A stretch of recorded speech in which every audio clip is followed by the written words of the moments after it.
கடந்து போகலாம். நீதிமொழிகளின் புத்தகத்தை எடுத்துக் கொள்ளுங்கள். கர்த்தர் நாமம் மகிமைப்படுவதாக. The book of Proverbs chapter, ஆண்டவருக்கு மகிமை. நேரம் கடந்து போய்விட்டது. 4ஆம் அதிகாரம், நீதிமொழிகளின் புத்தகம் 4ஆம் அதிகாரம் 1ஆம் வசனத்தை நாம் எடுத்து வாசிக்க போகிறோம். பிள்ளைகளே, நீங்கள் தகப்பன் போதகத்தை கேட்டு புத்தியை அடையும்படி பிள்ளைகளே, நீங்கள் தகப்பன் புத்தியை கேட்டு போதகத்தை கேட்டு புத்தியை அடையும்படி கவனியுங்கள். புத்தியை அடையும்படி கவனியுங்கள். அல்லேலூயா, அல்லேலூயா. சத்தத்தை காணோம். 4ஆம் அதிகாரம் 1ஆம் வசனத்தில், பிள்ளைகளே நீங்கள் தகப்பன் போதகத்தை கேட்டு புத்தியை அடையும்படி கவனியுங்கள். தகப்பனுடைய போதகத்தை கேட்டாதான் புத்தி வருமா? ஆமென் சொல்லுங்க பாப்போம். அல்லேலூயா. தகப்பன் ஒரு தகப்பனா இருந்து தன் பிள்ளைகளுக்கு அங்கே புத்தி சொல்லும்படி ஆண்ட நீதிமொழிகள்ல சாலமோன் எழுதுறாரு. பிள்ளைகளே, ஸ்தோத்திரம். இத வாசிக்கிறவங்க அத்தனை பேருமே பிள்ளைகள் தான். அல்லேலூயா. தகப்பனுடைய என்ன செய்யுமாம்? போதகத்தை கேட்டு அப்பா நிறைய சொல்லுவாரு, நிறைய தன்னுடைய அனுபவங்களை சொல்லுவார், நடந்ததை சொல்லுவார், அந்த காலத்துடைய வாழ்க்கை முறையை சொல்லுவார், தான் வாழ்ந்த விதத்தை பிள்ளைகளுக்கு சொல்லுவார். எதற்காக? அதை கேட்டு நீ புத்தியை அடையும்படி அதை கவனி. ஒரு தகப்பனுடைய ரோல் பைபிள்ல வாழ்க்கையில உலக பிரகாரமா மிகவும் முக்கியம். உலகத்தான் ஒரு பழமொழி சொல்லிட்டான், தாய போல பிள்ளை, நூலை போல சேலை. ஸ்தோத்திரம். ஆனா தகப்பனுக்கு என்ன ரோல்? பிள்ளை ஒரு பெண் பிள்ளை, ஒரு ஆண் பிள்ளை, அந்த அம்மா எப்படி அப்படிதான் இருப்பா அப்படின்னு உலகம் சொல்லுது. ஆனா சாலமோன் ஞானி எழுதும் போது, பிள்ளைகளே உன் தகப்பனுடைய போதகத்தை கேட்டு கேட்கணும்பா. தகப்பன் நிறைய போதகம் பண்ணணும். ஹலோ, சபைக்குள்ள இருக்கிற கர்த்தருடைய பிள்ளைகள், தகப்பனா இருக்கிறவர்கள் தன் பிள்ளைகளுக்கு போதிக்கணும். சில தகப்பன்மார் பிள்ளைகளுக்கு போதிக்கிறது இல்லை. எப்படியோ வளரட்டும், ஸ்தோத்திரம், எப்படியோ போகட்டும், எப்படியோ வளர்ந்தா சரி, அப்படி இல்ல. உங்க போதகத்தை கேட்டு ஆமென் சொல்லுங்க. அல்லேலூயா. ஒரு நல்ல பிரசங்கியார் இன்னைக்கு தமிழ்நாட்டில், அந்த பிரசங்கியார் யூடியூப்ல பிரசங்கம் பண்ணும்போது நான் கேட்டேன், எதேச்சியாக கேட்டேன். அவர் சொன்னாரு, நாங்கள் சிறு பிராயத்திலிருந்து எங்க அப்பாவுடைய செய்தியை கேட்டு கேட்டு வளர்ந்தோம் சபையில. அதனாலதான் இன்னைக்கு நாங்கள் ஒரு தரமான பிரசங்கியாக நிற்கிறோம். எங்க அப்பா சின்ன வயதுல இருந்து, நாங்க பிறந்ததுல இருந்து வளர்ந்தது சகலமும் சபைக்குள்ளதான். அப்ப எங்க அப்பா எப்படியெல்லாம் பிரசங்கம் பண்ணுவார், அப்படியெல்லாம் கேட்டு கேட்டு வளர்ந்ததுனாலதான் இன்னைக்கு நாங்களும் ஒரு நல்ல பிரசங்கியா நிற்கிறோம். அந்த செய்தியை கேட்டதுல இருந்து என் மகனை சொன்னேன், இனிமே நீ சண்டே ஸ்கூல் போகாத, நீ சண்டே ஸ்கூல் வளர்ந்துட்ட. அதே ஆபிரகாம், அதே நோவா, அதே தாத்தா, அதே கப்பல் கட்டுறது, இந்த கட்டுற வேலையெல்லாம், கம்பி கட்டுற வேலையெல்லாம் இனிமேட் வேண்டாம். நீ என்னுடைய போதகத்தை கேளு. ஆமென் சொல்லுங்க. போன வாரம் முந்தின வாரம் உட்காந்து எழுதிக்கிட்டே இருந்தான். பிரதர்கிட்ட சொல்லியிருக்கான், இன்னும் அப்பா என்ன தலைப்பு சொன்னார், சொல்லாமே போயிட்டார் இன்னைக்கு தலைப்பு. அப்பயே புரிஞ்சிருச்சு, ரைட்டு, இவனுக்கு இனி சண்டே ஸ்கூல் பாடம் இல்லை, இவனுக்கு அதை காட்டிலும். நீ பிள்ளைகளை கவனிச்சு பாருங்க, நம்ம பிள்ளைகளுக்கு வேத ஞானம் அதிகம் உங்களை காட்டிலும். ஏன்னா நீங்கள் வேதம் கேட்கறது இல்லை, வேதம் படிக்கிறது இல்லை. இந்த பிள்ளைகள் ஃபிங்கர் டிப்பில் நிறைய செய்தியை கையில் வச்சுருக்குங்க. அப்போ நான் யோசித்தேன், அந்த ஒரு ஊழியக்காரர் அப்படி சொல்லுவாரானால் நம்ம பிள்ளைங்க நம்ம போதகத்தை கேட்டு வளரணும். ஆமென் சொல்லுங்க. நல்ல தரமான செய்திகள், பிரசங்கங்களை, நம்ம பிள்ளைங்க ஆழமான கருத்துக்களை ஆவிக்குரிய வாழ்க்கைக்கு கற்றுக்கொள்ளணும். அப்போ தகப்பனுடைய ரோல் என்ன? அவன் போதகம் பண்ணணும், தன் பிள்ளைகளுக்கு உட்கார வச்சு டீச் பண்ணணும்ன்ற. என்னைக்காவது அப்பா வீட்டில் உட்காந்து பிள்ளைகளுக்கு டீச் பண்ணிருக்கீங்களா? அது அம்மாவுடைய வேலை, அப்படிதானே? ஹோம்ஒர்க் எழுதணும்னா அம்மா, பாடம் சொல்லி கொடுக்கணும்னா அம்மா, ஸ்தோத்திரம். ஆனா அப்பான்ற ஸ்தானம் மட்டும் நமக்கு வேணும், அப்படி இல்லை. அது என்ன போதகம், அதை தான் இன்னைக்கு வாசிக்க போறோம். பிள்ளைகளே, உன் தகப்பன் போதகத்தை கேட்டு புத்தியை அடையும்படி. நல்ல கவனிங்க, தகப்பன் சொல்ற வார்த்தைகள் சில பிள்ளைகளுக்கு இன்னைக்கு ஏற்றுக்கொள்ள முடியல. எங்க அப்பா ஓல்டு டெக்னாலஜியில் இருக்கிறார், அந்த காலத்தில் இருந்து சொல்றார், அதெல்லாம் இன்னைக்கு வராது. இன்னைக்கு உலகத்தில் அப்படி ஆயிடுச்சு தெரியுமா? இன்னைக்கு பைபிளை ரிவைஸ் பண்ணிட்டு இருக்கிறாங்க, திருத்தி எழுதி கொண்டு இருக்கிறார்கள். அதை எழுதும்போது அதை சொல்றாரு ஒரு மனுஷன். அவன் யாருன்னா உலகத்திலே ரொம்ப ஃபேமஸான ஒரு மனிதன். ஸ்தோத்திரம். அந்த மனுஷன் சொல்றாரு, பைபிள் 2000 வருஷத்துக்கு முன்னாடி அன்னைக்கு இருக்க சூழ்நிலையில் எழுதப்பட்டது. இன்னைக்கு கொஞ்சம் டெக்னாலஜி பிரகாரம் மாத்தணும். மாத்திரலாமா பைபிளை? உங்கள்கிட்ட தான் கேட்கிறேன், பைபிளை மாத்திரலாமா? இதன் ஒரு எழுத்தின் உறுப்பை கூட என்ன செய்யக்கூடாது? மாற்றக்கூடாது. அப்படி எழுத்தின் உறுப்பை மாத்தின என்ன ஆகும் தெரியுமா? இந்த வாதையெல்லாம் அவன் மேல் வரும். பைபிள்ல வெளிப்படுத்தின விசேஷத்தில் என்ன வாதையெல்லாம் சொல்லப்பட்டதோ அந்த வாதையெல்லாம் அவன் மேல வரும். மாத்தி எழுதக்கூடாது. இன்னைக்கு அப்படி உலகம். எங்க அப்பா பழைய காலத்து ஆளு, எங்க அப்பாவுக்கு ஒன்றும் தெரியாது. தோத்துறேன். இன்னைக்கு பிள்ளைகள் அப்படிதான், உனக்கு ஒன்றும் தெரியாது. நம்மளும் ஏன்டா பிரச்சனை அப்படின்னு விலகிக்கிறோம் தானே. வாழ்க்கையே அனுபவத்தில் நிற்கிறோம். ஆமென் சொல்லுங்க. இந்த பிள்ளைகளுக்கு எதுவுமே தெரியாது. எங்கே போனால் என்ன நடக்கும், எந்த ராத்திரியில் எந்த பிள்ளை எங்கே போனால் எப்படி ஆகும், இந்த தகப்பனுக்கு தெரியும். அப்போ தகப்பன்மா நல்ல கவனிங்க, உங்கள் ரோலை நீங்கள் விட்டுறக்கூடாது. உங்கள் பிள்ளைகளுக்கு உட்கார வைத்தவர்களுக்கு போதகம் பண்ணணும். அந்த போதகத்தை கேட்டுதான் அந்த பிள்ளை புத்தியை அடையும்படி. ஸ்தோத்திரம். நல்ல கவனிப்பா. உங்கள் அப்பா இருந்தால் நல்லா உட்கார வச்சு அப்படி அனுபவத்தை கேளு. என் பையனை உட்கார வச்சு லெசர் டைமில் சொல்லுங்க அந்த காலத்தில் நடந்ததெல்லாம். நானும் ஜோக்குக்காக ஏதாவது சொல்லிட்டு உட்காந்துருப்பேன். அனுபவங்களை சொல்லுவேன். அங்கே போனேன், இங்கே போனேன், எங்கள் அப்பா அப்படி நீ சைக்கிளில் உட்கார வச்சு கூட்டு போவாரா அப்படிமே. அவன் ரொம்ப இன்ட்ரெஸ்டாக கேட்பான். பிள்ளைகளோட கொஞ்சம் நேரம் ஸ்பெண்ட் பண்ணுங்க. உங்கள் வாழ்க்கையை குறித்து சொல்லுங்க, நடந்த சம்பவங்களை சொல்லுங்க தகப்பன்மார். அப்போ தகப்பன் புத்தியை கேளு. ஏன்னா நீ புத்தி அடையும்படி அதில் தான் உனக்கு புத்தியே வரும். ஒரு ஆமென் சொல்லுங்க பாப்போம். அப்போ ஒரு ஆவிக்குரிய தகப்பனை தேவன் வைத்திருக்கிறார். ஆவியில ஒரு தேவன் ஒரு தகப்பனாய் இருக்கிறார். நமக்கு எத்தனை தகப்பனை தேவன் கொடுத்திருக்கார் பாருங்க. ஆமென் சொல்லுங்க. அவர் பெரிய தகப்பன். அவர் தான் ஆவியிலே நல்ல தகப்பன். ஒரு ஆவிக்குரிய தகப்பன் உலக பிரகாரமாய், ஒரு உலக தகப்பனாய் ஒரு தகப்பனை உங்களுக்கு கொடுத்திருக்கிறார். அப்ப இவர்களுடைய அனுபவங்கள் தான் இன்னைக்கு இருக்கிற சந்ததிக்கு, இன்னைக்கு இருக்கிற பிள்ளைகளுக்கு வாழ்க்கைக்கு தேவையான காரியம். வாசிகள் என்னோடு கூட. ஒரு தகப்பனுடைய காரியம், பிளே ரோல் எப்படி இருக்க வேண்டும். ஹல்லேலூயா. ஆதியாகமத்தின் புஸ்தகத்தில் 22ஆம் அதிகாரம் தகப்பனுடைய அந்த போதகம் என்ன, அவர் என்ன சொன்னா எனக்கு புத்தி வரும். ஆதியாகமம் 22ஆம் அதிகாரம். கர்த்தருக்கு மகிமை உண்டாகட்டும். இன்னைக்கு ஃபாதர்ஸ் டே. அதனால கர்த்தர் விசேஷமாய் தகப்பன்மார்களுக்கு கொடுக்கிற உங்களுடைய சத்தியத்தை கேளுங்கள். 22ஆம் அதிகாரம் 7ஆம் வசனத்தை நாம் வாசிக்க கேட்க போகிறோம். அப்பொழுது ஈசாக்கு தன் தகப்பனாகிய ஆபிரகாமை நோக்கி, நல்ல கவனிங்க, தன் தகப்பனாகிய ஆபிரகாமை நோக்கி, என் தகப்பனே என்றான். அதற்கு அவன், என் மகனே, இதோ இருக்கிறேன் என்றான். இதோ இருக்கிறேன் என்றான். அப்பொழுது அவன், இதோ நெருப்பும் கட்டையும் இருக்கிறது. நெருப்பும் கட்டையும் இருக்கிறது. தகனபலிக்கு ஆட்டுக்குட்டி எங்கே? தகனபலிக்கு ஆட்டுக்குட்டி எங்கே என்றான். அதற்கு ஆபிரகாம், என் மகனே, தேவன் தமக்கு தகனபலிக்கான ஆட்டுக்குட்டியை பார்த்துக் கொள்வார் என்றான். அப்புறம் இருவரும் கூடி போனார்கள். ஒரு ஆமென் சத்தமா சொல்லுங்க. ஒரு தகப்பனுடைய ஸ்தானத்தில் இருந்து ஆபிரகாம் தன் பிள்ளைகளுக்கு என்ன கற்றுக் கொடுத்தான்? தகப்பனை காட்டில் பிள்ளைகளோட அம்மா தான் ரொம்ப நேரம் ஸ்பெண்ட் பண்றீங்க இல்ல? பிள்ளைகளோட அவங்க வந்தோடனே எந்திரிச்சு உட்காந்து சாப்பாடு போட்டு சாயந்தரம் பிள்ளைக்கு ஊட்டி கொடுத்து பிள்ளைக்கு பாடம் சொல்லி கொடுத்து அந்த நாள் முழுசும் பிள்ளைகள் நிறைய நேரம் டீச்சர்ஸோடையும் நிறைய நேரம் தன்னுடைய தாயோடையும் ஸ்பெண்ட் பண்ணுது. ஆனா தகப்பனுக்கு என்ன ரோல்? தகப்பன் என்ன செய்யணும், என்ன செய்து கொண்டிருக்கிறோம்?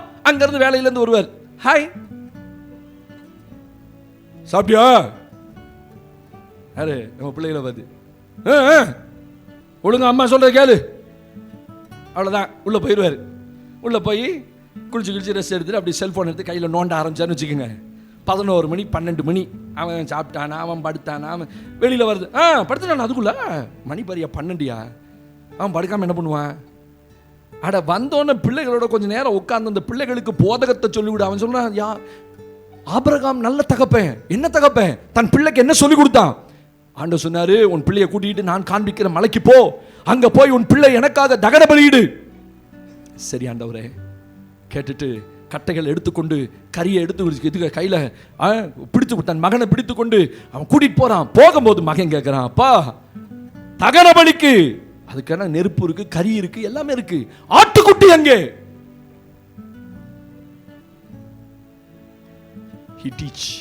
He taught the faith. தன்னுடைய விசுவாசத்தை தன் பிள்ளைக்கு கற்றுக் கொடுக்கிறான். அதை தேவன் பார்த்துக் கொள்வார்.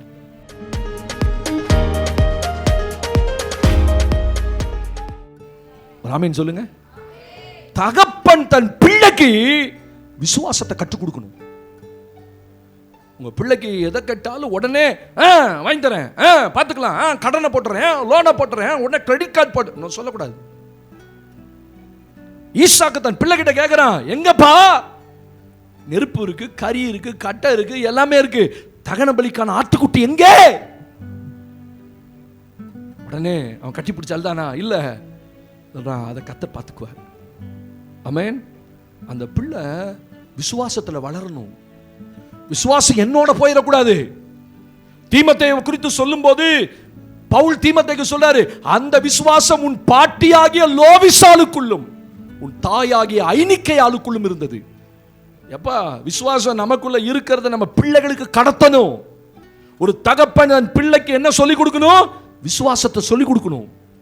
எது விசுவாசம்? நீ எப்படி தேவனை விசுவாசிக்கணும்? இன்னைக்கு நிறைய தகப்பன் அதை செய்யறது இல்லை. அந்த பிள்ளைகளை தொல்லன்னு நினைக்கிறோம். அந்த பிள்ளைகளுக்கு வேதத்திலிருந்து டவுட்டை கேட்டால் டவுட்டை சொல்லிக் கொடுக்கணும். எத்தனை டவுட்ஸ் என் பிள்ளைங்க வரும், அப்பா இது என்ன, இது என்ன, இது என்ன, அதுக்கு பாக்கியசாலிகள் நான் கூட இருந்து சொல்லிக் கொடுக்குறேன், எனக்கு தெரியாத கூகுளில் போட்டு கற்றுக் கொடுக்குறேன். இன்னைக்கு அந்த பிள்ளைகளுக்கு வேத ஞானம் அதிகமாக இருக்கு. ஸ்தோத்திரம். இப்போ அந்த கொஸ்டின் பேப்பர் கிடைச்சதும் போதும் உட்காந்து பொழுதனைக்கு அதை தான் டிஸ்கஸ் பண்ணுதுங்க பிள்ளைங்க. வீட்டுக்குள்ள படம் இல்லை, சினிமா இல்லை, ஒன்றும் இல்லை, பாட்டு இல்லை, கொஞ்ச நேரம் சண்டை போட்ட உடனே அழுதான்னா ரிமோட்டை கொடுத்து கையில் போட்டு இந்த பாடுறா டிவியை பாடுறா, அதெல்லாம் இல்லை.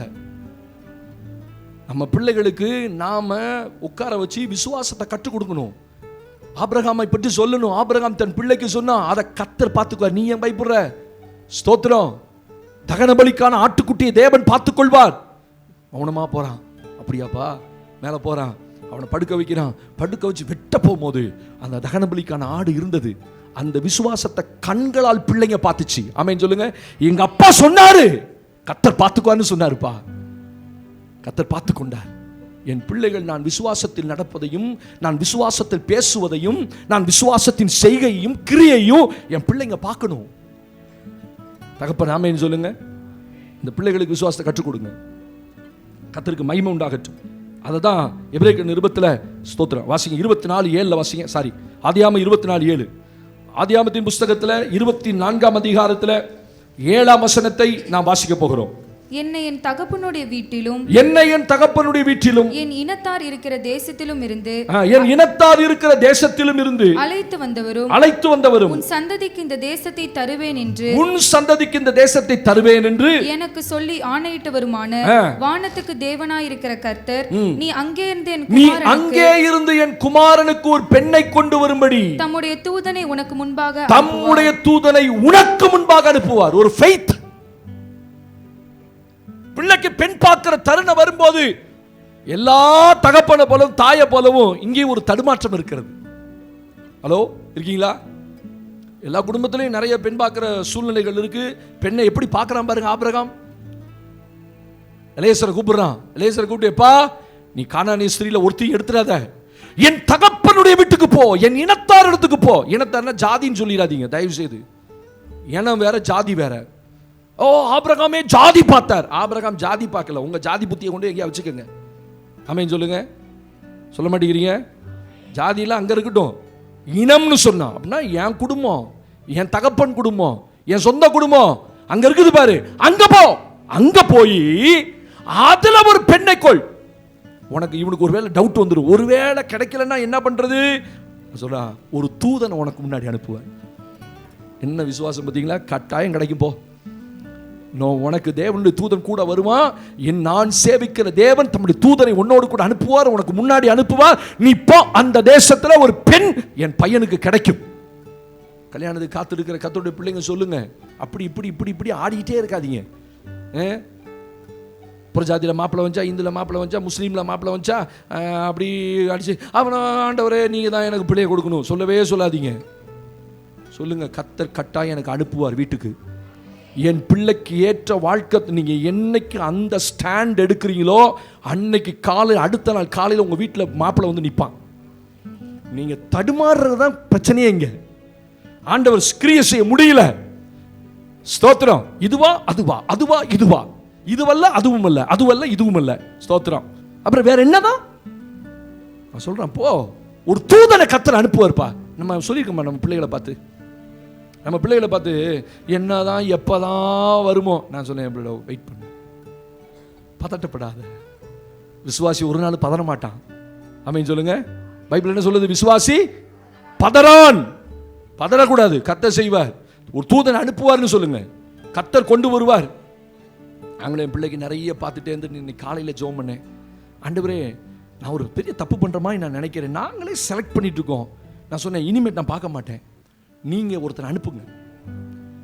நான் ஏன் இதுவா ஆண்டவரே உங்கள் சித்தம், இதுவா உங்கள் சித்தம், ஒவ்வொரு ஃபோட்டோவையும் வச்சு கேட்குறது, இதுவா உங்கள் சித்தம், இதுவா உங்கள் சித்தம். நோ பதில். முடிவு பண்ணிட்டேன், நான் பார்க்க மாட்டேன், நீங்களே அனுப்பிச்சிருங்க. பேசாம ஒரு ஆளை அனுப்பிச்சிருங்க, எனக்கு பிரச்சனையே இல்லை. அப்ப கர்த்தருடைய பிள்ளைங்க நம்ம விசுவாசத்தை, நமக்குள்ள இருக்க விசுவாசத்தை நம்ம பிள்ளைங்க கேட்கும் போது பதறாத, வெயிட் பண்ணு. கர்த்தர் கொண்டு ஒரு தூதனை அனுப்புவார். ஒரு தூதன் எனக்காக கிரியை செய்வான். அந்த தூதன் என் வீட்டுக்கு ஒரு பிள்ளையை கொண்டு வருவான், ஒரு மணவாளனை கொண்டு வருவான், மணவாட்டியை கொண்டு வருவான். சொல்றான் பாருங்க, நீ போ, உனக்கு முன்னாடி ஒரு தூதனை என் தேவன் அனுப்புவார். அங்க ஆயத்தை பண்ணி வச்சிருப்பான். நீ போன எல்லாம் கிளியரா இருக்கும். ஒட்டகத்தின் மேல சுமந்து கொண்டு எல்லாத்தையும் பொதிகள் எல்லாம் எடுத்துக்கொண்டு ஸ்தோத்திர விலையேற பெற்ற வஸ்திரங்களையும் பொன்னையும் வெள்ளியும் எடுத்துக்கிட்டு ஊழியக்காரன் போறான். ஓடி வரா ரெபேக்காள், ஓடி வரா. அவன் மனசுக்குள்ள ஜெபம் பண்றான், இந்த பெண்ணா இருந்தால் ரொம்ப சந்தோஷம், ஒட்டகங்களுக்கும் வார்க்கணும். அதே மாதிரி சொல்றான். கர்த்தர் தூதன் அனுப்புனாரா இல்லையா? கர்த்தர் தூதன் அனுப்புவார். உங்க பிள்ளைகளுக்கு விசுவாசத்தை கற்றுக் கொடுங்கள். காரியங்களை கர்த்தர் வாய்க்க பண்ணுவான்னு சொல்லுங்க. எக்ஸாம் போகும்போது பிள்ளைக்கு ஜெபம் பண்ணி அனுப்புங்க. போடா, கர்த்தர் உன்னோட வருவார், போ. அல்லேலூயா சொல்லுங்க. அல்லேலூயா. ஆண்டவர் பிள்ளைகள் என்னைக்கு தன்னுடைய பிள்ளைகளுக்கு விசுவாசத்தை கற்றுக் கொடுக்கணும். இரண்டாவது, அந்த தகப்பன் என்ன செய்யணுமாம்? ஆதியாகமத்தின் புத்தகம் 27ஆம் அதிகாரம் வாசிக்கலாமா? இந்த புக் ஆஃப் ஜெனசிஸ் சாப்டர் 27 27ஆம் அதிகாரத்தை எடுத்துக்கொள்ளுங்கள். ஆண்டவர் மகிமைப்படுவார். ஒரு தகப்பன் என்னத்தை தன் பிள்ளைகளுக்கு கற்றுக் கொடுக்கணும்? 27ஆம் அதிகாரத்தில் 1 முதல் 4 வசனங்களை வாசிக்கலாம். ஈசாக்கு முதிர் வயதானதினால் அவன் கண்கள் இருளடைந்து பார்வையற்று போன போது அவன் தன் மூத்த குமாரனாகிய ஏசாவை அழைத்து, என் மகனே என்றான். அவன், இதோ இருக்கிறேன் என்றான். அப்பொழுது அவன், நான் முதிர் வயதானேன், என் மரணம் இன்ன நாளில் என்று அறியேன். ஆகையால் நீ உன் ஆயுதங்களாகிய உன் அம்பார துணியையும் உன் வில்லையும் எடுத்துக்கொண்டு வனத்துக்கு போய் எனக்காக வேட்டையாடி அதை எனக்கு பிரியமாயிருக்கிற ருசியுள்ள பதார்த்தங்களாக சமைத்து நான் புசிக்கவும் நான் மரணமடையும் முன்னே என் ஆத்துமா உன்னை ஆசீர்வதிக்கவும் என்னிடத்தில் கொண்டு வா என்றான். யார் சொல்றது?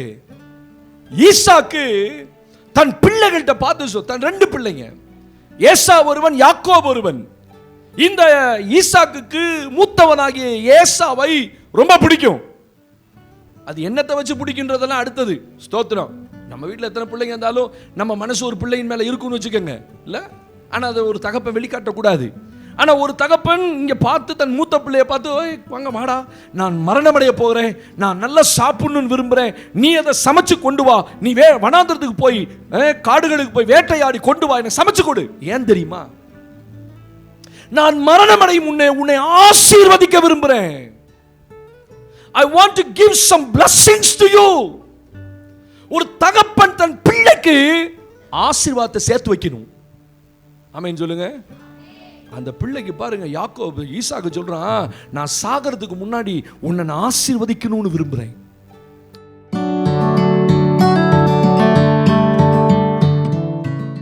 ஒரு நல்ல தகப்பன் தன் பிள்ளைகளுக்கு என்ன செய்யணும்?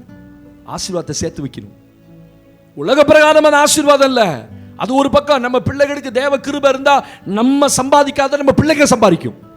சொல்லுங்க ஆமென்னு. அம்மாவா இல்லையா? நம்மளை காட்டிலும் இன்னைக்கு பிள்ளைங்க இன்டெலெக்சுவலா இருக்கு. நம்மளை காட்டிலும் நம்ம பிள்ளைங்க நல்லா படிக்குது. நம்மளை காட்டிலும் நம்ம பிள்ளைங்க நல்லா படிக்க வச்சிருக்கோம். நம்மளை தான் நம்ம தகப்பன் படிக்க வைக்கல, நம்ம குடும்பம் படிக்க வைக்கல அப்படின்னு நிறைய குடும்பங்கள் கஷ்டப்பட்டு வருத்தப்பட்டு நிறைய நஷ்டப்பட்டு பிள்ளைகளை நல்லா படிக்க வைக்கிறீங்க. அந்த பிள்ளைகள் 1000 படிச்சாலும் ஸ்தோத்திரம், ஒரு தகப்பனா ஒரு தாயா, இப்ப அப்பா இல்ல, தாய் தான் தகப்பன், அந்த தகப்பன் தான் தாய்.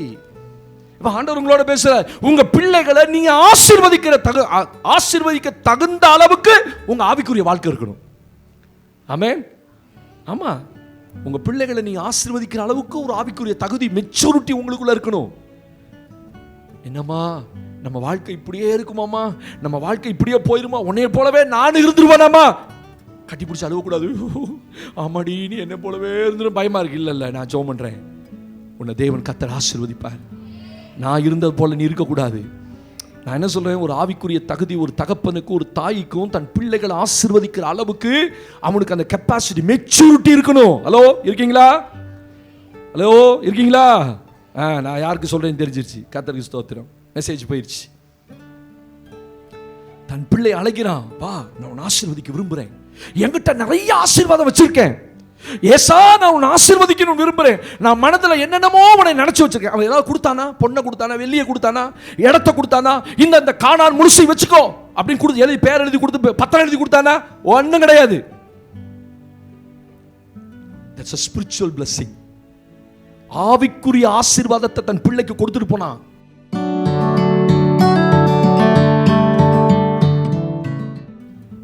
இன்னைய வரைக்கும் உலகம் முழுவதும் இந்த ஈசாக்குடைய பிள்ளைகள் சந்ததி இருந்து கொண்டே இருக்கிறது. ஆமென். நீங்க 1000 சொத்து வச்சாலும் சேர்த்து வச்சாலும் அவன் நாளைக்கு அடிச்சு தின்னுடுவான். தின்னுட்டு எங்க அப்பா என்னத்தை சேர்த்து வச்சான்னுவான்.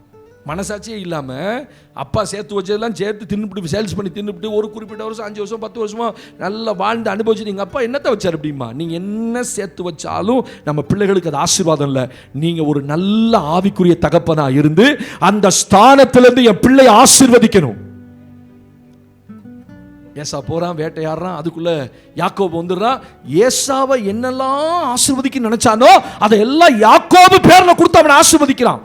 வானத்தின் பனியையும் பூமியின் கொழுமையும் கர்த்தர் உனக்கு தந்து உன் சத்துருக்களின் வாசல்களை தேவன் உனக்கு தந்து எத்தனை ஆசீர்வாதம் சொல்றான் பாருங்க.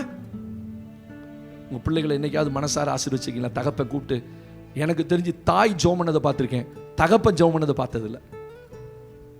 ஏன்னா நம்ம தான் பேசவே மாட்டோமே இல்ல. தகப்பன் யாராவது ஒருத்தர் உங்க பிள்ளையின் தலையின் மேல கை வச்சு நான் டெய்லி ஜெபம் பண்ணி என் பிள்ளையை ஆசீர்வதிக்கிறேன் சொல்லுங்க பாப்போம். கர்த்தருக்கு ஸ்தோத்திரம். ஒருத்தர் இருக்கீங்க, தேவனுக்கு மகிமை. அந்த பழக்கம் வரலையே. காலையில் ஸ்கூலுக்கு போகும்போது கூப்பிட்டுட்டேன், நில்றா அப்பா உன்னை ஜெபம் பண்ணி ஆசீர்வதிக்கிறேன். தகப்பன் மாறே, உங்க பிள்ளைக்கு வேற ஒன்றும் நீங்க பெருசாலாம் ஒன்றும் செய்ய வேணாம். உங்க பிள்ளைகளை கூப்பிட்டு நிறுத்தி ஆண்டவரை இவனை ஆசீர்வதிங்க, போற இடத்துல ஆசீர்வாதமா இருக்கட்டும், உங்க கரை உங்க மேல இருக்கட்டும். நீங்க என்ன மனதார சொல்றீங்களோ, ஏன்னா அந்த ஸ்பிரிச்சுவல் மெச்சூரிட்டி உங்களுக்கு இல்லைன்னா உங்க பிள்ளை நீங்க எப்படி ஆசீர்வதிப்பீங்க? ஜெபம் அப்பா ஜெபம் பண்ணுங்கப்பா அப்படி உங்க பிள்ளையும் சொல்றது இல்ல. நீ அப்படியே வந்தாலும் போ அம்மாட்ட போ, அம்மா ஜெபம் பண்ணுவாங்க. இன்னைக்கு நிறைய குடும்பங்கள் அப்படிதான் நடக்குது. அப்பா ஜெபம் பண்றது இல்லை, அம்மா தான் ஜெபம் பண்றது. பிதா குமாரன் பரிசுத்தாவின் நாமத்தில் பேராலே ஆமேன். அதுவும் ஒரு டிவியில் பாடம் எடுக்கிறான், இது எப்படி சொல்லணும்னு. முதல்ல இங்கிட்டு வைக்கணுமா?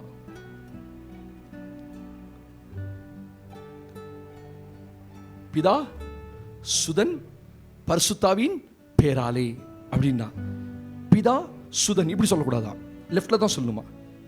ஏன்னா இயேசு பிதாவிடத்திலிருந்து பூமிக்கு வந்து மரிச்சு பாதாளத்தில் போய் மறுபடியும் பரலோகத்துக்கு போயிட்டார். எனக்கு பெரிய டெக்னிக்கா இருந்துச்சு, இது பெரிய சத்தியமா இருந்துச்சு. அடடா இதுல இவ்வளோ இருக்கா, நம்ம போய் சொல்லிக் கொடுக்கணும் நம்ம சர்ச்சில். இனிமேட்டு பிதா சுதன் யாரும் மாற்றி போடக்கூடாது, வலது பக்கம் வரக்கூடாது, இடது பக்கம் தான் போகணும். அட கத்தாவே,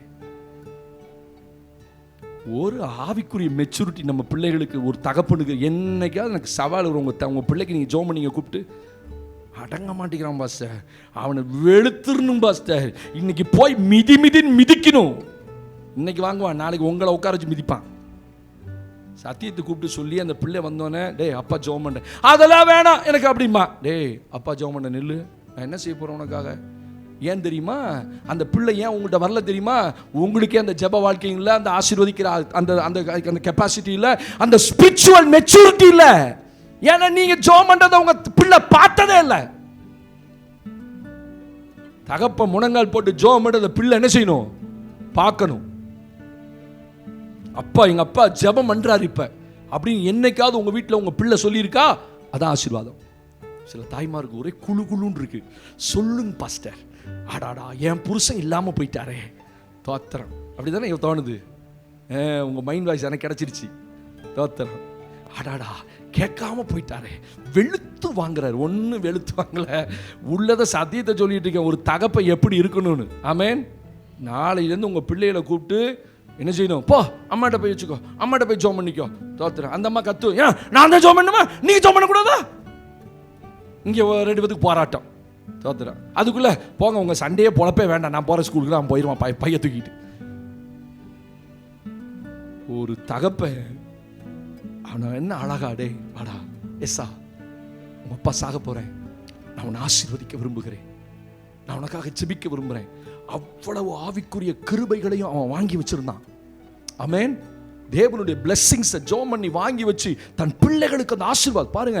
ஒரு தகப்பன் ஆசீர்வதித்து அந்த பிள்ளைகள் உலகம் முழுசும் பரம்பி இருக்குன்னா இந்த சத்தியம் தான். அது இங்க இருக்க ஈசாக்கு தான்.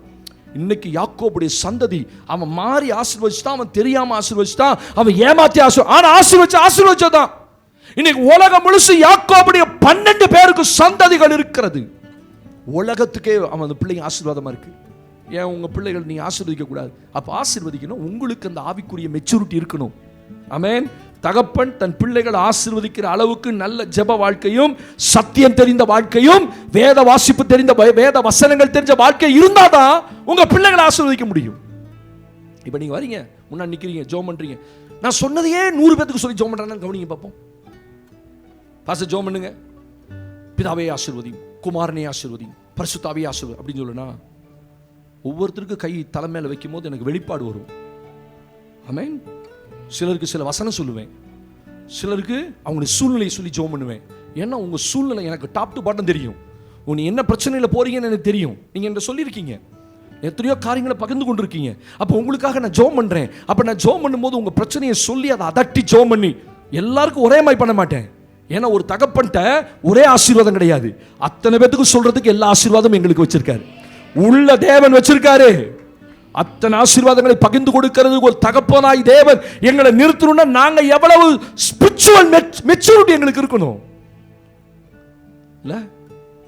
ஒரு தகப்பன் உங்க பிள்ளைகளை ஆசீர்வதிக்க தகப்பனா இருங்க. போய் உங்க பிள்ளைகளை நாளையிலிருந்து கூப்பிட்டு என்ன செய்யுங்க, அவன் ஆசீர்வதிங்க. உங்களை இழுத்து பேசலாம், முரட்டாட்டமா இருக்கலாம், அவன் அடங்கவே மாட்டான் பாச, அவன் விளங்கவே மாட்டான் பாச, அப்படிலாம் சொல்லாதீங்க. நீங்க பெத்த பிள்ளை ஆமென் சொல்லுங்க. அதை கூப்பிட்டு அவனை ஆசீர்வதிங்க. டேய் நல்லா இருப்படா, 4 முறை அவனை நல்லா இருறான்னு வாழ்த்துங்க பார்ப்போம். அடுத்த முறை உங்களை முறைக்க மாட்டான். வெளியில சொல்லுங்க, உங்களை முறைக்கவே மாட்டான். எங்கள் அப்பாட்ட ஒரு ஆசீர்வாதம் பிளஸிங் வாங்கிட்டு போகலாம். நீங்கள் ஏதாச்சும் அடிச்சு விடுங்க, உன்னை ஆண்டவரை இவன் ஆசீர்வாதம் போகிற இடமெல்லாம் வாய்க்கட்டும், இவன் செய்கிறதெல்லாம் வாய்க்கட்டும் அப்படின்னு சொல்லி அடிச்சு விடுங்க. அவன் அன்னைக்கு போய் செய்கிறதெல்லாம் நடந்துச்சுன்னா ஆஹா எங்கள் அப்பாட்ட என்னமோ இருக்குது, எங்கள் அப்பா என்னமோ செய்கிறாரு. அவன் அடுத்த நாள் வந்து நீங்கள் கூப்பிடாமலையே உடனே நீங்கள் போட நேத்தம் சோமல நம்ம ஐயோ கடவுளே கடவுளே பா நேத்தம் ஜெபம் பண்ணல, இன்னைக்கு என்ன பூசா வர. இவன் நினைச்சுக்கிட்டா எங்க அப்பா பண்ண ஜெபத்துல தான் வந்துச்சு நினைச்சுக்கிட்டான். அதை நம்மால் கெடுத்து குட்டிச்சவராக்கிடுச்சு. ஆனா மறுபடியும் கூப்பிட்டு என்னப்பா என்ன ஆச்சு உனக்கு, நேற்று போனேன் காரியம், ரைட் ஓகே என்ன ஜெபம் பண்றேன். இந்த ஸ்பிரிச்சுவல் மெச்சூரிட்டி ஒரு ஆவிக்குரிய தகப்பனா இருக்கிற உங்களுக்கு அது வந்தாதான் நீங்க ஆசீர்வதிக்கிற தகப்பனா மாறுவீங்க. அல்லேலூயா. உன் தகப்பன் போதகத்தை கேட்டு புத்தி அடையும்படி அப்படியே நான் சொல்லி தரீங்க. சில பிள்ளைகளுக்கு அப்பா இங்கே வரல, உங்க அப்பாட்ட போய் அப்பா என்னை கை வச்சு ஜெபம் பண்ணி ஆசீர்வதிங்கன்னு சொல்லுங்க. உங்க அப்பா அப்படியே பார்ப்பாரு, என்ன புதுசா இன்னைக்கு தகப்பன் மாதிரி பாசம் சொல்லி கொடுத்தாரு, எனக்கா ஜெபம் பண்ணுங்க. அந்த தகப்பனுக்கு ஜெபம் பண்ண தெரிஞ்சா நீங்க ஆசீர்வாதமான ஆள். ஆமென். ஏன்னா அந்த பழக்கம் இல்லைல்ல. அப்போ உங்க பிள்ளைகள் என்ன செய்யுங்க, போய் உங்க அப்பா கையை தூக்கி தலை மேல வச்சுக்கோங்க. சரியா? ஸ்தோத்திரம். என்ன ஒரு வார்த்தை சொல்லுங்கப்பா, நீ நல்லாருன்னு சொல்லுங்கப்பா, ஸ்தோத்திரம், அது போதும்னு சொல்லுங்க. அதான் தகப்பனுடைய ஆசீர்வாதம். அல்லேலூயா சொல்லுங்க. வாசிங்க என்னோடு கூட. கர்த்தருக்கு மகிமை உண்டாகட்டும். 49ஆம் அதிகாரம் ஆதியாகமத்தின் புத்தகம் 49:28 வாசிக்கிறோம். ஆதியாகமம் 49 யாக்கோபு ஒரு வசனத்தை சொல்லுகிறதை நீங்களும் நான் வாசிக்க கேட்க போறோம். 49ஆம் அதிகாரம் 28ஆம் வசனத்தை வாசிக்கலாம். இவர்கள் எல்லாரும் இஸ்ரவேலின் 12 கோத்திரத்தார், அவர்களுடைய தகப்பன் அவர்களை ஆசீர்வதிக்கையில் அவர்களுக்கு சொன்னது இதுதான், அவனவனுக்குரிய ஆசீர்வாதம் சொல்லி, நல்ல கவனிங்க, அவனவனுக்குரிய ஆசீர்வாதம் சொல்லி அவனை ஆசீர்வதித்தான். what a beautiful word. என்ன அழகா சொல்றாரு. இவர்கள் எல்லாரும் இஸ்ரவேலின் 12 கோத்திரத்தார். சொல்ல அவர்களுடைய தகப்பன் அவர்களை ஆசீர்வதிக்க. யார் ஆசீர்வதிக்கணும்? தகப்பன் ஆசீர்வதிக்கணும். பைபிள்ல அப்போ உங்க பிள்ளை நீங்க எத்தனை வயசானாலும் இது வரைக்கும் உங்களுக்கு அந்த பழக்கமே இல்லைனாலும் உங்க பிள்ளைக்கு கல்யாணமே ஆயிருந்தாலும் ஒரு ஆமீன் சொல்லுங்க. நல்ல பிரசங்கம் பாஸ்டமா பண்ணிட்டாங்கன்னா அவங்க அப்பா வீட்டில் போய் கட்டி பிடிச்சி உச்சந்தலையில் ஒரு முத்தம் கொடுத்தா தான் அவருக்கு அடங்கும், இவங்களுக்கு அடங்கும்.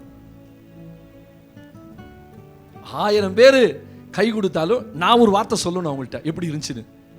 இல்லைன்னா போகும்போது என் மூஞ்ச பார்த்துக்கிட்டே இருப்பாங்க, நானும் வேணுக்குனே தலையை குனிச்சிட்டே வருவேன். அது எங்களுக்குள்ள. அப்புறம் நல்லா இருந்துச்சுமா, வெரி குட், நல்ல இம்ப்ரூவ்மெண்ட், போன முறை காட்டு இந்த மாதிரி நல்ல பிரசங்கம் பண்ணேன். இதெல்லாம் நடந்து வீட்டுக்கு போய் ஒரு பெரிய காட்சியை நடக்கும். அவங்க அப்பா ரெடியாக நிற்பார். போனோன்னு கட்டி பிடிச்சி உச்சந்தலில் நல்ல முத்தம் கொடுத்து சூப்பரா அப்படின்னு சொன்னால் தான் அவங்களுக்கு என்னை திரும்பி பார்ப்பாங்க. எப்படி? அதான் தகப்பனுடைய ஆசீர்வாதம். ஆமென். அதெல்லாம் கொடுத்து வைக்கணுங்க உங்களுக்கு. தகப்பன் கட்டி பிடிச்சி முத்தம் கொடுக்கணும்னா கொடுத்து வைக்கணும் உங்களுக்கு.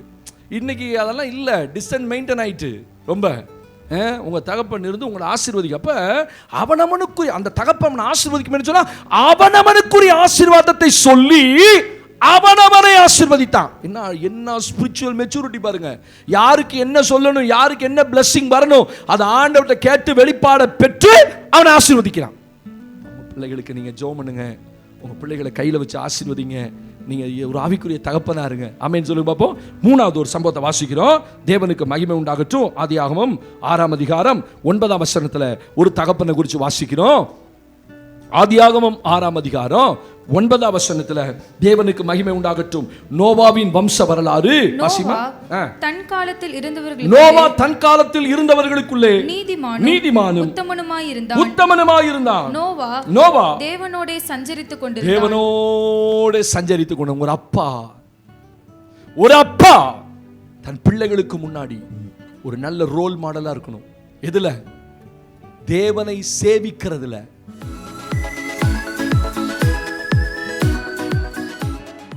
ஹலோ, இங்க கவனிக்கிறீங்களா?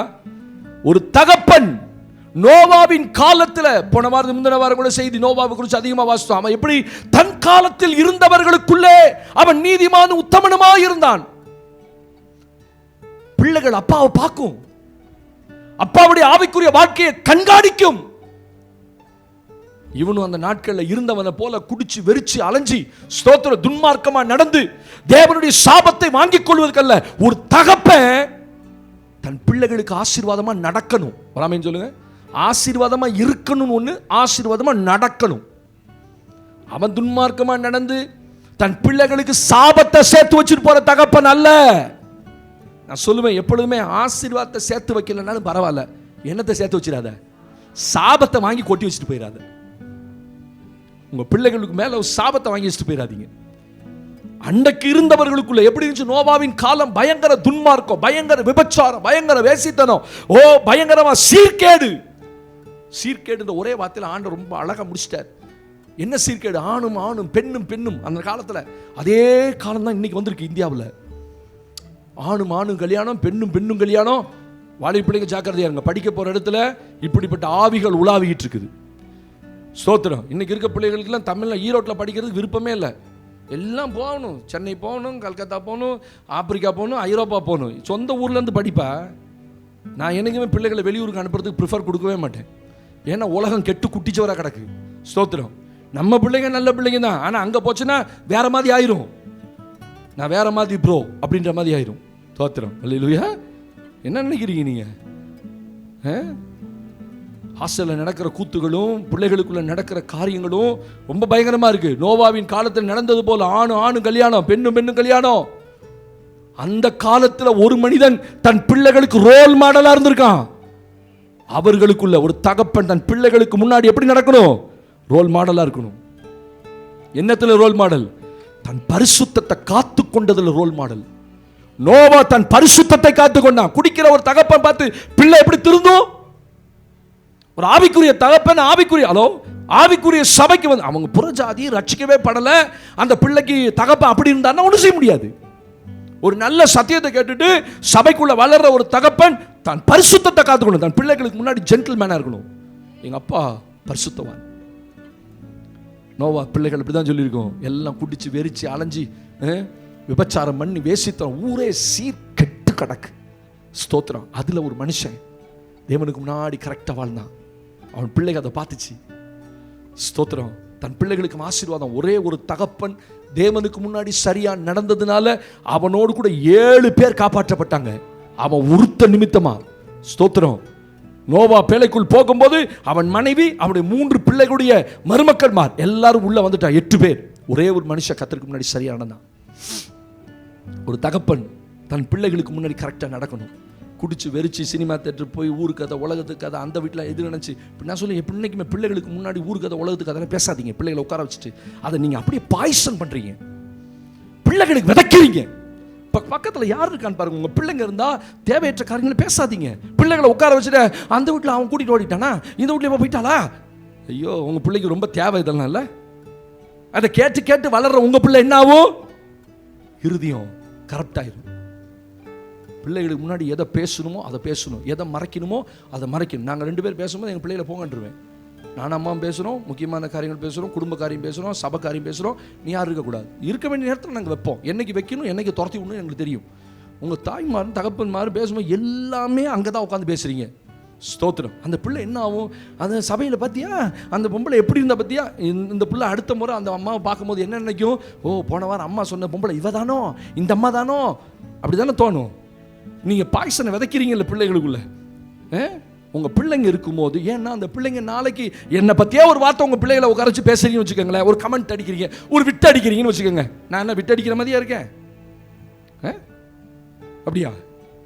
என்னை பார்த்து விட்டு அடிக்கிற மாதிரியா இருக்குது? சோத்திரம். நான் என்னை பற்றி ஏதோ சரி அப்படி சிரிக்கிறீங்கன்னு வச்சுக்கோங்களேன். அந்த பிள்ளை உள்ளத்தில் என்னை பற்றி தப்பாக இருக்கும். நாளைக்கு என் பிரசங்கம் எடுக்காது. ஒரு நாள் பிரச்சனை வந்து உங்கள் பிள்ளைகளை கூட, பாஸ்டர் என் பிள்ளை எப்படி செய்கிறா, தயவுசெய்து ஆலோசனை சொல்லுங்க பாஸ்டர். நான் என்ன தான் ஆலோசனை சொன்னால் அந்த பிள்ளைக்கு இறங்காது.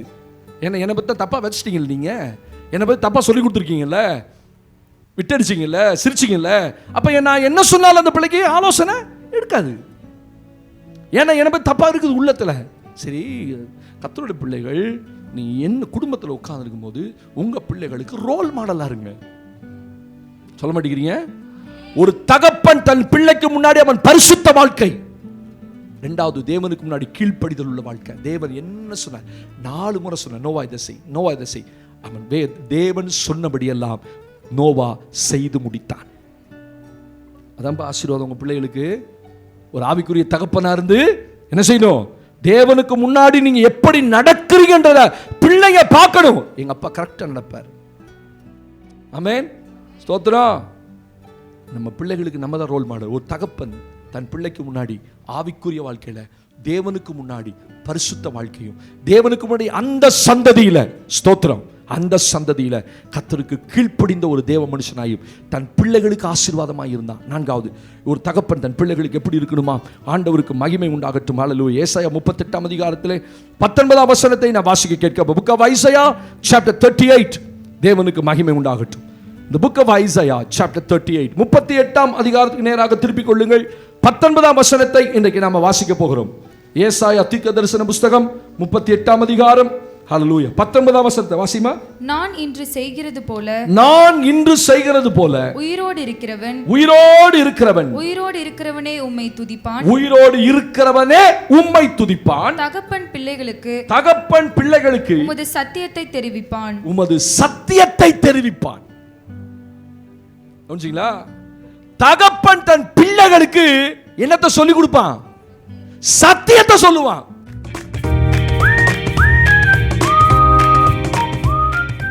உங்க அப்பா என்னைக்காவது உங்க தகப்பன் நீங்க உட்கார்ந்து இருக்கீங்க, இல்ல வாலிப பிள்ளைங்க இருக்கீங்க, உங்க அப்பா என்னைக்காவது உட்கார வச்சு உங்களுக்கு சத்தியத்தை சொல்லி கொடுத்துருப்பாரா? தகப்பன் தன் பிள்ளைகளுக்கு சத்தியத்தை அறிவிப்பான். என்ன சத்தியம் அறிவிக்கணும்? ஆண்டவர் வேதத்தில் சொல்றாரு பாருங்க. உபாகமத்தின் புஸ்தகத்தில் 6ஆம் அதிகாரத்தில் 7ஆம் வசனத்தை வாசிங்க பார்ப்போம்.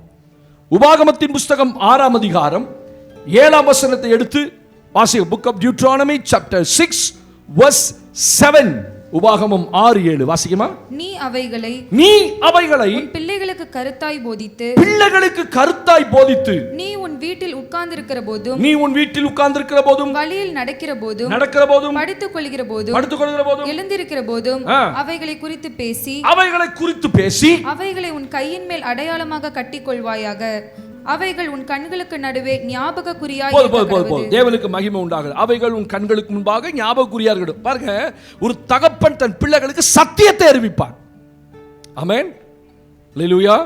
நான் சொன்னேன், தகப்பன் இல்லாத வீட்டில் தாய் தான் தகப்பன். தாய் இல்லாத வீட்டில் தகப்பன் தகப்பனா இருப்பார். தகப்பன் தகப்பனா இருக்கணும். அந்த தகப்பன் ஆவிக்குரிய தகப்பன் எப்படி இருக்கணும்? நல்லா கவனிச்சு பாருங்க மனைவிமார், உங்க கணவன் இப்படி இருக்காருன்னு பாருங்களேன். இந்த ஆவிக்குரிய மெச்சூரிட்டி இருக்கான்னு பாருங்க. தன் பிள்ளைகளுக்கு சத்தியத்தை அறிவிப்பான். என்ன சத்தியம்? ஆண்டவர் சொல்றாரு, உட்கார வச்சு, ஓ நீ உன் பிள்ளைகளுக்கு என்ன செய்ய, அவைகளை குறித்து உன் பிள்ளைகளுக்கிட்ட பேசு. 6ஆம் அதிகாரம் 7ஆம் வசனத்தில், நீ அவைகளை உன் பிள்ளைகளுக்கு கருத்தாய் போதித்து, நீ உன் வீட்டில் உட்கார்ந்திருக்கிற போதும், வழியிலே நடக்கிற போதும், படுத்துக் கொள்கிற போதும், எழுந்திருக்கிற போதும், அவைகளை குறித்து. எவைகளை குறித்து? ஒரு தகப்பன் தன் பிள்ளைகிட்ட எதை குறித்து பேசணும்? ஹலோ, இருக்கீங்களா? முடிச்சிடுறேன். சத்தியத்தை பேசு. சத்தியம் என்ன? வசனம். வசனம் தான் சத்தியம், சத்தியம் தான் வசனம். உங்க பிள்ளைகளோட நீங்க என்ன பேசணும்னா வசனத்தை பேசணும், சத்தியத்தை பேசணும். நீ அவைகள் எப்ப பேசணும்? படுத்துக்கொள்ளும் போதும், உட்கார்ந்து இருக்கிற போதும், நடக்கும் போதும் உன் பிள்ளைகளோடு சத்தியத்தை. அப்படின்னா இப்படி நடக்காத, வேதம் இப்படி சொல்லுது, இப்படி நடக்கக்கூடாது. பிள்ளைகள் எப்படி கண்டிக்கணும்னா வேத வசனத்தை கொண்டுதான் கர்த்தருடைய பிள்ளைகள் தன் பிள்ளைகளை கண்டிக்கணும். அந்த பிள்ளைகளுக்கு சத்தியத்தை இல்ல, கர்த்தருடைய வார்த்தை இப்படி சொல்லுது, கர்த்தருடைய வசனம் இப்படி சொல்லுது. ஏன்னா அந்த வசனம் ஒரு தகப்பனுக்கு தெரிஞ்சாதானே பிள்ளைகளுக்கு சொல்லுவாரு. தகப்பன் பைபிளே படிக்கிறது இல்ல, அப்புறம் இப்படி வசனம் தெரியும்? அனுசவம் பிள்ளைகிட்ட பேசுப்பா. வெளியூர் போகும்போது, வாகனத்தில் போகும்போது சத்தியத்தை கொஞ்சம் நேரம் பேசுங்க. அது ஏன் பாச நீ இப்படிலாம் ஸ்பிரிச்சுவலாக வாழ முடியுமா பாச? டே அங்கே போடுறா, டே இங்கே போடுறான்னு சொல்கிறதுக்கு தான் நேரம் இருக்குது. காரில் போகும்போது என்னைக்கு சத்தியத்தை பேச போகிறல? சத்தியத்தை குறித்து பேசுனா என்ன தெரியுமா அர்த்தம்? இந்த வாரம் பாச என்ன செய்தி கொடுத்தாரு போனோன்னு பிள்ளைகிட்ட கேளுங்க. ஹலோ, இருக்கீங்களா? இருக்கீங்களா? உங்கள் பிள்ளைகிட்ட என்ன கேட்கணும் சொல்லுங்க. இன்னைக்கு என்ன? ஆமாம், ஏன் இந்த பெரிய பிள்ளைகள்லாம் அனுப்பல தெரியுமா? அங்கே இடமே பத்தலை. நான் சொன்னேன், எல்லாம் உட்காந்து நோட்டு போட்டு எழுதணும். இந்த வாரம் கேட்டிருக்கேன், நோட்டை சண்டே ஸ்கூல் அக்காட்ட காமிச்சு பாஸ் என்ன பிரசங்கம் பண்ணார், என்ன தலைப்பு சொன்னார், என்ன செய்தி சொன்னார், என்ன பாயிண்டில் என்னென்ன பேசினார்னு சொல்லி எழுத சொல்லியிருக்கேன். இப்போ அந்த பிள்ளைகளுக்கு நல்ல மனப்பாடமாகும். நீங்களாம் எழுதுறதில்ல, நீங்கள் பெரிய மகா பரிசுத்தவான்.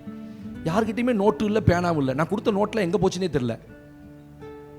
5 வருஷத்துக்கு முன்னாடி கொடுத்துட்டு இப்போ கேட்குறீங்களா பாஸ் 40 பக்கத்தை அப்படிங்கிறீங்களா? உங்கள் மைண்ட் வாய்ஸ் எனக்கு உடனே கேட்குது பாருங்க.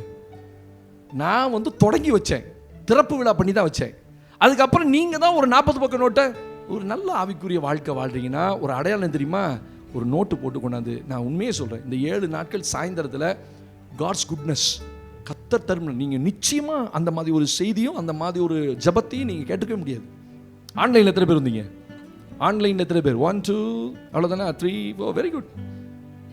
அந்த குட்னஸை பற்றி கர்த்தர் தரும் நன்மை, அந்த தலைப்பு என்ன தெரியுமா? தேவன் தரும் நன்மைகள். நீங்கள் என்னதான் சம்பாதிச்சாலும் கர்த்தர் உங்களுக்காக வச்சிருக்கிறத நீங்கள் வாங்கவே மாட்டீங்க. நிறைய பேர் நீங்கள் கேட்கறதே இல்லை, ஆண்டவரை எனக்காக நீங்கள் என்ன வச்சிருக்கீங்க அப்படி எனக்கே கேட்டீங்களா? கேட்டிருக்க மாட்டீங்க. சரி, நான் அந்த சப்ஜெக்டில் போக விரும்பல. அதில் அந்த வயசான நம்ம 70 வயசு ஷாக் அடிச்சதுன்னு சொன்னேன்ல, 70 வயசு 72 வயசு அவங்களுக்கு உட்காந்து நோட்டு போட்டு குனிஞ்சி, கீழே தான் உட்கார வச்சிருந்தேன், குனிஞ்சி எழுதுவாங்க. எனக்கு ஆச்சரியமாக இருந்துச்சு. 70 வயசில் அவங்க எழுதி வைக்கிறாங்க. உங்களுக்கு நல்லா படிக்க தெரியும்.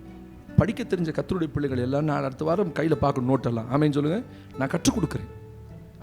இதெல்லாம் செய்ய முடியாது பாஸ்டர், அது அவங்களெல்லாம் நான் டிஸ்டர்பே பண்ண மாட்டேன். ஒரு நல்ல ஆவிக்குரிய வாழ்க்கை வாழணும்னா நீங்கள் கேட்டுட்டு சத்தியத்தை அப்படியே விட்டுறாதீங்க. எழுதிக்கிட்டே வந்தீங்கன்னு வச்சுக்கோங்க, உங்கள் மனதில் நல்ல பதியும் கர்த்தருடைய வார்த்தைகள்.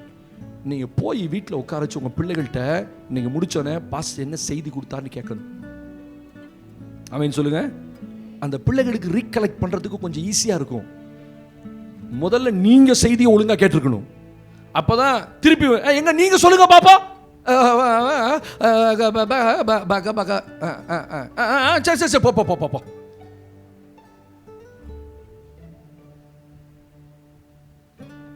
நம்மளே பாதி தூக்கத்தில் உட்காந்துட்டு செய்தியை கேட்டுவிட்டு, நீ பாச சொல்லிட்டாருல வீரமாக போய் எங்க சொல்லு எங்க சொல்லு. இதுக்கு தெரியும் இவங்க உனக்கு ஒழுங்காக கேட்கலன்ட்டு. சரி நான் சொல்கிறேன், எங்க நீங்கள் முதல்ல சொல்லுங்க பார்ப்போம். கேட்டுருச்சுன்னு வச்சுக்கோங்க, உங்களுக்கு தான் அசிங்கமாக போகும். அதனால முதல்ல நீங்க ஒழுங்கா செய்தியை சத்தியத்தை கேட்டுட்டு நீங்க முதல்ல நோட்டு போட்டு எழுதி உங்க பிள்ளைக்கு ஒரு நோட்டை வாங்கி கொடுத்து பாஸ் என்ன சொல்றாரு எழுது. தோத்திரம். அந்த சத்தியத்தை குறித்து பேசுங்க. வீட்டில் போயிட்டு இன்னைக்கு என்ன நல்ல சத்தியம் இருந்துச்சு, எந்த இடத்துல உனக்கு பிடிச்சதுன்னு சொல்லு.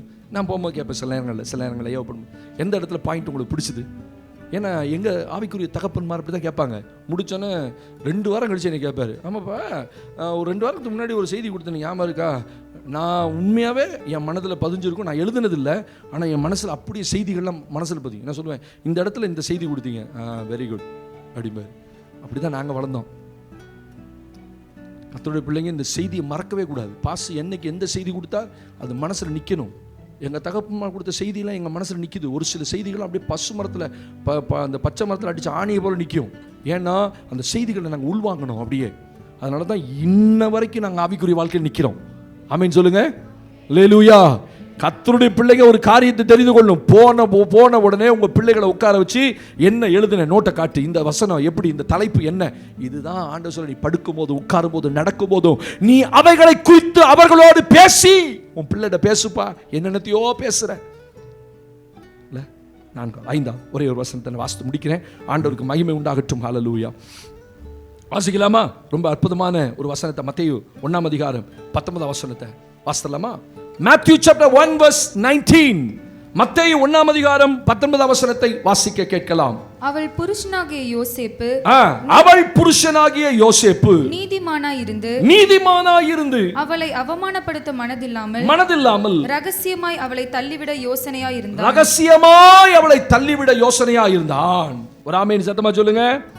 19ஆம் வசனத்தில் இவ்விதமா சொல்லப்பட்டிருக்கு, அவன் புருஷனாகி யோசேப்பு நீதிமான் அவமானப்படுத்த மனதில்லாமல் ரகசியமாய் தள்ளிவிட யோசனையாக இருந்தான். கவனிங்க, இங்க ஒரு புருஷனை குறித்து வாசிக்கிறோம். மரியாளுடைய புருஷன் அவளுக்கு நியமிக்கப்பட்டிருந்தான். அவளுக்கு நியமிக்கப்பட்டு தேவனுக்கு மகிமை, அவள் கர்ப்பவதியான போது அவளை தள்ளிவிட வேண்டும் என்று யோசனையாக இருந்தான். ஆனா இயேசுவை பெற்றெடுக்கும்படி சொப்பனத்தில் 4 முறை தேவனுடைய தூதன் அவனோடு பேசுறான். நல்ல கவனிங்க. ஒவ்வொரு முறையும் இந்த யோசேப்பை யார் நடத்தினதுன்னா தேவதூதன் அவனை சொப்பனத்தில் தோன்றி அவன் எப்படி போகணும், என்ன செய்யணும், எங்க போய் ஒளியணும், எங்க வரணும், 4 முறை அவனை வழி நடத்துறான். ஒரு தகப்பன் தேவதூதனால் அல்லது தேவனுடைய ஆவியினால் வழி நடத்தப்படணும்.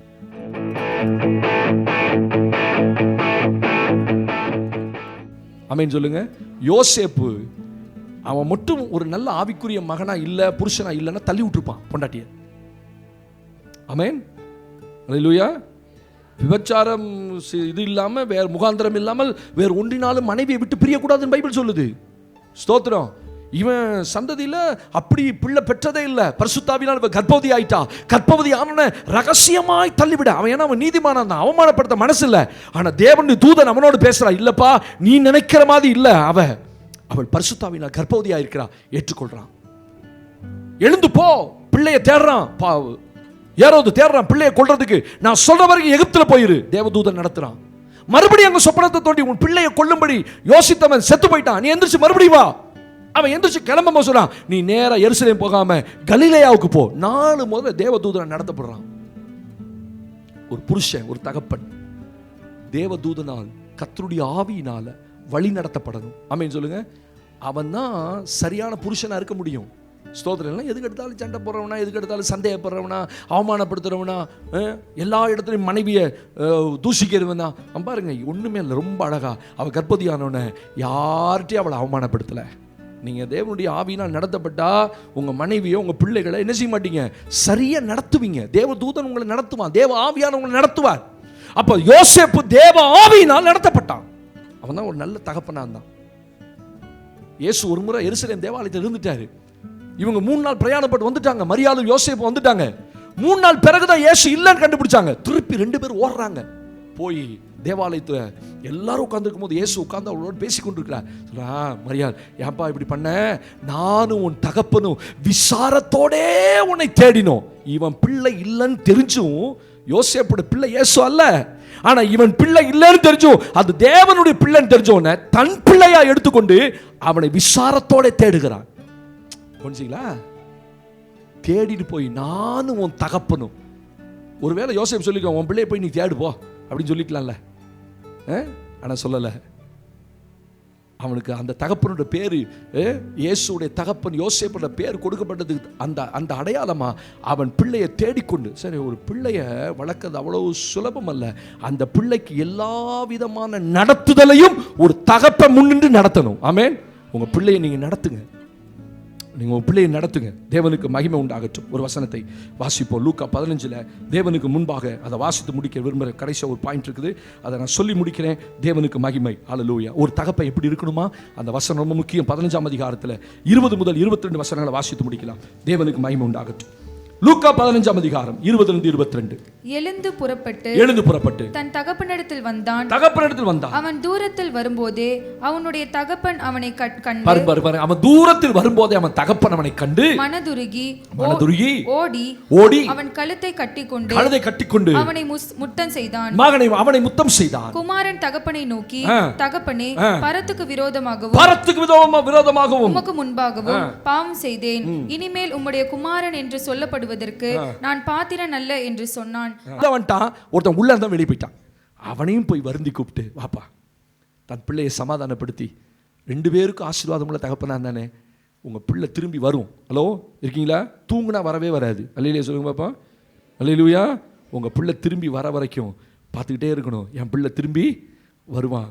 கடைசியாக சொல்லப்பட்டிருக்கு, உபாத்தியாயர்கள் 1000 பேர் இருந்தாலும் தகப்பன்மார் ஒருவரே. பவுல் சொல்றான், நான் உனக்கு தகப்பன்டா, நான் உன்னை கண்டிப்பேன், சிட்சிப்பேன். தகப்பன் தான் சிட்சிக்க முடியும், தகப்பன் தான் கண்டிக்க முடியும், தகப்பன் தான் உணர்த்த முடியும், தகப்பன் தான் பேச முடியும், தகப்பன் தான் உரிமையாக பேச முடியும். ஆமென் சொல்லுங்க. வேற ஒருத்தர் இங்கே வந்து நின்று உங்களை திட்டினா விட்டுருவீங்களா? அப்படியா? வேற ஒருத்தனா திட்டுட்டு பாச நீங்கள் திட்டாதீங்கன்ற மாதிரி இருக்குது. வேற ஒருத்தர் இங்கே வந்து உங்களை என்னைக்காவது வேற ஒரு பிரசங்கம் பண்ணிடுவாரா? ஆசீர்வாதமான செய்தி தான் இங்கேருந்து கொடுத்துட்டு போவாங்க. உங்களை திட்டுற ஒரே ஆள் யார் தான்? அதான் எங்களுக்கு தெரியுமே பாஸ்டர். நீங்கள் ஒருத்தர் தான் எங்களை திட்டுவீங்க. ஏன்னா தகப்பன் தான் திட்ட முடியும். ஆமென். எழுதுங்க. ஜெபம். தேவனுக்கு மகிமை.